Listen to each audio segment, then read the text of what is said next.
connecting you to your community. This is Chris 6 News in your neighborhood. Hey there, happy Tuesday. I'm Chief Meteorologist Stephanie Lauber. We're going to be tracking a couple of things coming up in the forecast, including some very uncomfortable heat that we need to talk about, what's going on in the watershed, and of course what's going on in the tropics. I'll have that ahead. I'm Jacob Daniels, and I'm about to head up to the new pay booth on Paul Pier, and coming up, how anglers feel about that new emission fee. Thank you for joining us on Chris 6 News. I'm Clara Benitez Cortez. Here's a look at what we have been following across the coastal bend. Rising temperatures and humidity across Texas are creating a perfect breeding ground for mosquitoes. Health experts are warning about the dangers of West Nile virus. The state has seen more than 970 cases over the last 5 years. More than 100 of those cases were fatal. The threat is already in our area after a mosquito recently tested positive for the virus in Portland. City crews there are ramping up spraying efforts. Doctors encourage everyone to wear bug repellent and eliminate standing water to stay safe. Local health officials want to help you fight off mosquitoes. The Corpus Christi Nueces County Public Health District is handing out free prevention kits. You can pick one up at the Driscoll Senior Center from 5 to 7 p.m. You can walk up or drive through to get yours. Now, the kits include insect repellent and mosquito dunks to protect your home. The health district will host similar giveaways at different locations across the county each day. Mosquitoes spread the West Nile virus to humans. But how do mosquitoes get the virus in the first place? Well, mosquitoes get the West Nile virus by feeding on the blood of infected birds. Birds are a natural carrier of the virus. The virus does not kill mosquitoes. Instead, it multiplies and eventually reaches the mosquito's salivary glands. They can then transmit it to humans and animals. Mosquitoes will also pass the virus onto the uninfected birds, keeping the disease circulating in nature. From desalination to data centers, today the Corpus Christi City Council has a packed agenda. Here's a look at some of the big stories coming out of City Hall. One item that already got some pushback from members of the community has to do with the funding for the Inner Harbor desalination project. That agenda item asks the council to accept a donation to pay for a grant application that could land the city millions of dollars in funding. The data center debate is also on the agenda. Some council members are asking for some city oversight on where those centers can be built. And there's an update on the safety concerns at the Janet F. Harte Library in Flower Bluff. I'm Chief Meteorologist Stephanie Lauber. We're tracking the latest with Bertha making its heyday today as it navigates across the northern Gulf Coast. I say heyday, this is the strongest the storm is going to be in its lifetime as it moves across the northern Gulf Coast, going to interact with the boot of Louisiana and bring tropical storm force winds to the immediate coastline here. Much of this storm has been skewed out over the Gulf, which is great for our friends who are on land, not so much for those who are on oil platforms out there, going for a ride for sure, but it's definitely avoided a worst case scenario here. Still, water pushing up onto the coast is going to be a problem for these delicate areas along the Louisiana coast. And as this thing makes its way closer to Texas, it is going to weaken and bring maybe some rainfall to the southeast Texas area. We'll see how much of it is left. We'll be watching for any impacts along our coast as well. Much to be determined, but thankfully, this has been a pretty weak storm and it's only going to get weaker. I'll have your local forecast ahead. A man known for helping others in time of need is once again stepping up in the wake of the deadly crash in San Patricio County.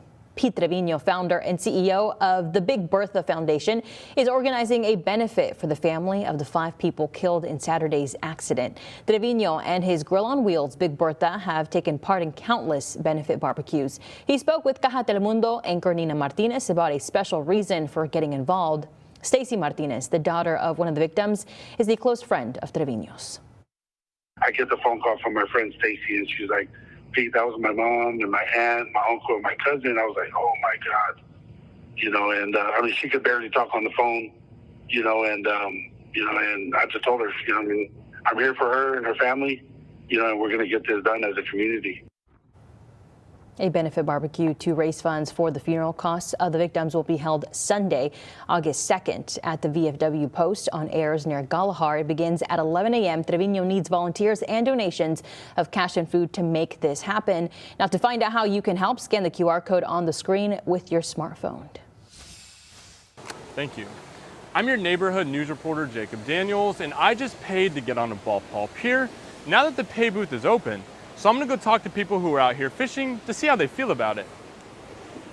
The Bald Paul Pier has been free since February. That changed Saturday when Nueces County started charging $3 to get on plus $4 per fishing pole. And not everyone was sold on the idea right away. I mean, I feel like everywhere else is free for fishing. Like, you just walk outside, go to a pond and fish. So obviously, like, they're trying to charge for a reason, probably. I mean, they just built it, so you got to bring back profits somehow. County officials previously said the fees help maintain this $17 million structure and pay for these new rod holders, which is what some anglers have been asking for since day one. They're also meant to stop the do-it-yourself rod holders that were drilled into the pier when it first opened. And we reported on that previously, and those holes are still visible today. It's pretty worth it, like with these rod holders. It makes it like, you know, and it makes it like less crowded too. Like people don't want to, you know, pay to get on. It really opens up all the pier, and I think it's really worth it with these rod holders. And for some out here, this pier and paying to fish on it goes back generations. I fished on this when it was the old pier. In fact, I can go back to the old wooden pier, you know, a long time ago. And I fished out here with my dad. I brought my son out here when he was small, and he should be out here in just a minute as an adult. And I've always paid on it, and, you know, it's a good thing. However, the smaller crowd today is exactly what some anglers hoped the fee would create. It's definitely a better crowd. There's more active people that actually want to fish. People are coming out here to respect it. I mean, if you pay for it, you're going to get the most of it that you can. Alexander says the change reminds him that the convenience of quality fishing spots, much like fishing itself, isn't always free. Absolutely, it's a good idea because it goes back into it. It's just like the same thing. You got to pay for your fishing license. Oh hey, just using those new rod holders I told you about after paying the new admission fee, but anglers tell me it's worth the price for having the pier feel like its old self again. Reporting on Padre Island, I'm Jacob Daniels, Chris 6 News.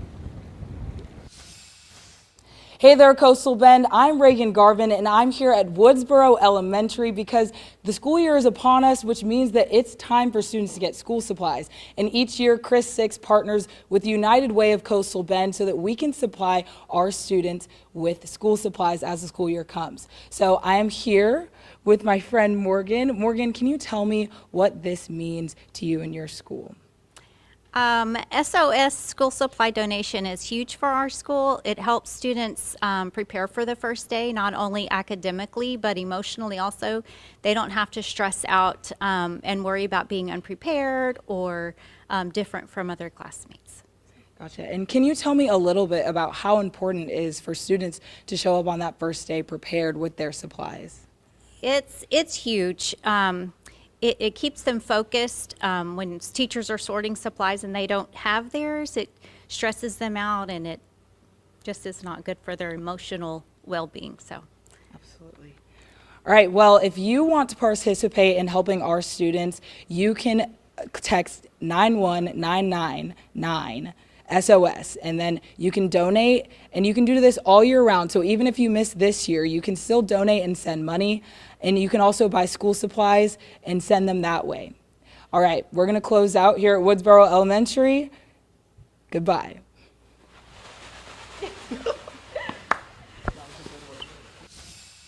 A big part of the city of Corpus Christi's budget has to do with public safety. Today, the city council approved an ordinance that would add more than $11 million for the police department's slice of the 2027 budget pie. That money will pay for 78 existing police officers and equipment. This funding is part of the Corpus Christi Crime and Control District's budget for the 2027 fiscal year. At 2000 South Padre Island Drive, a child must be present to get the free supplies. Whataburger is adding 2 new seasonal drinks to its menu. The fast food chain just released the Summer Peach Whata Fresher and the Peaches and Cream Shake. The Whata Fresher is made with real freeze-dried fruit. The shake blends peach flavor with vanilla. Prices start at $3.49. The exact cost depends on the size and obviously the location. Both drinks are only available for a limited time. Don't forget to buy a Mega Millions lottery ticket. Tonight's jackpot is a whopper. It's now up to $707 million, and if you win, And buy a ticket for tomorrow night's Powerball drawing. The jackpot is up to $567 million. So let's crunch some numbers. If you were to win both jackpots, you're looking at a grand total of $1.2 billion. The cash option is $559.5 million. Police in Arlington have made an arrest in a 12-year-old cold case murder. Officers arrested Mayra Velasquez last week. They have charged her with capital murder. She is currently being held without bond. Investigators say the arrest is connected to the death of Iracema Chavez. Police found Chavez dead inside her apartment in January of 2012. Detectives say they recently cracked the case using genealogy.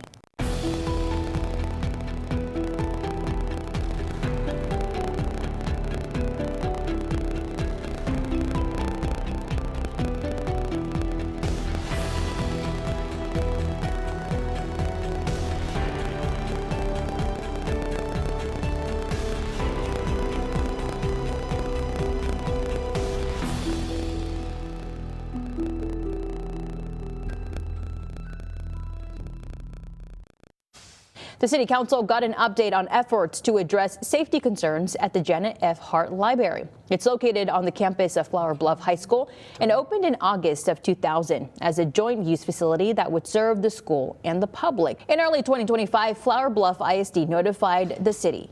State-mandated school safety requirements required the district to secure entry points and limit public access during school hours.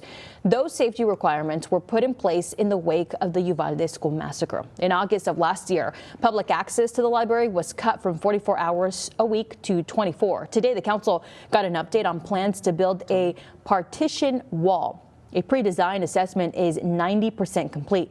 Engineering Services is currently working with the architecture firm to finalize a pre-design and cost estimate. The cost of that partition wall is around $180,000. City Manager Peter Zanoni told the council that the ultimate solution would be to build a new public library. The city manager said that may be a 2028 bond item. Hey there, I'm Chief Meteorologist Stephanie Lauber. Watching the bullseye that's hanging out over Texas, this orange bullseye, a heat dome bringing lots of hot weather to the coastal bend. It's also helping in some small way to chart Bertha along the northern Gulf Coast. Not a problem for us, though. We will be watching to see if maybe we get a little bit of rain from this. Very doubtful at this point. The only thing we might see is some impacts along the Gulf Coast, which we definitely have a big stretch of.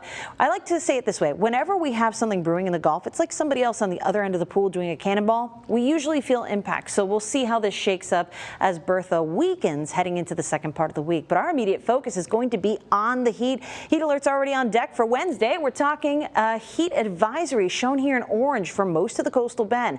That means we're going to be feeling as hot. Your body will perceive a temperature as hot as 110 to 114 degrees, lasting 2 hours or longer. So we definitely need to check in on the kids, pets, and elderly, make sure everybody is up on how to stay cool, and watch as our temperatures during the overnight period don't really cool off much at all. This is what's going to set us up for those very hot feels-like temperatures. This is the actual air temperature heading into tomorrow. And by 9 a.m., most of us are already in the low to middle 80s. Heading into the afternoon, that's where we see triple digits for actual air temperatures for most inland neighborhoods. Along the coast, we won't be far from it in those 90s. And then heading into the evening time frame by 11 o'clock on Thursday night and heading into the morning, really not going to be seeing a whole lot. This is our hope for Thursday, that maybe we can get a little bit of rain moving in from the coast from what was seen from Bertha. It remains to be told. The model's not a forecast, but this could be a very good scenario for us and could add to our water surplus that we're holding on to very, very carefully. We'll talk about it coming up in your 7-day forecast, and I'll show you the latest on what's happening at our rivers and in the watershed coming up in just a few.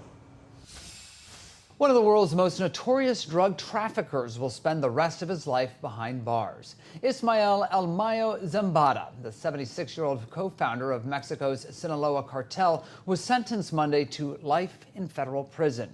He pleaded guilty to trafficking millions of kilograms of cocaine over several decades. In court, Zambada accepted responsibility, apologized to victims, and urged young people to reject violence, saying it only leads to prison or death.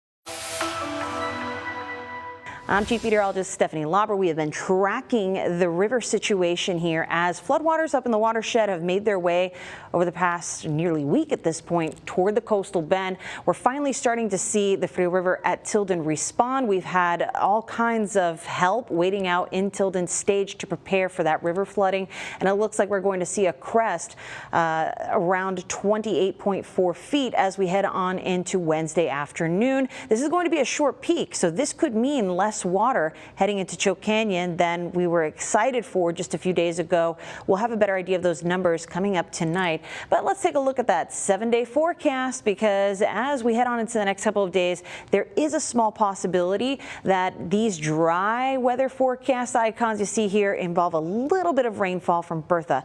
Not very confident that we will see really anything from that tropical trouble we're hoping will be a friend, but we can definitely count on some very, very hot temps. It's time for back-to-school shopping, and higher prices are hitting families as well as teachers who are reaching into their own wallets to prepare their classrooms. And new numbers show they're paying more across the country. From pencils and notebooks to books, decorations, and hygiene products, many educators purchase supplies their schools or students cannot provide. A 2025 national survey from adoptaclassroom.org found teachers spent an average of $895 out of pocket during the 2024-2025 school year. That is a 49% increase compared with 2015. I pay probably hundreds, if not thousands. My first year was about $2,800. The survey found the median classroom supply budget provided by schools was just $200. Nearly every teacher surveyed said that that amount was not enough to meet the needs of the classroom. It's really hard, especially when you have your personal life as well, and you have expenses at home, and you're trying to provide for 25 to 30 students in your classroom. It's hard when they don't have the basic necessities to learn. They can't focus on just learning and being a kid or being in the classroom. Teacher resource centers, donation drives, and nonprofit organizations are helping educators find discounted or free materials, but many teachers say they still pay for items themselves to make sure students are ready to learn. And I always have my saying up on the board in the back, progress, not perfection. And I can't expect progress from them if I don't have the things I need to teach them. People who want to help can search for a teacher or school and donate directly through Adopt a Classroom. The website is on your screen. And that's all the time we have for now. Thank you so much for watching Chris 6 News. Have a great night.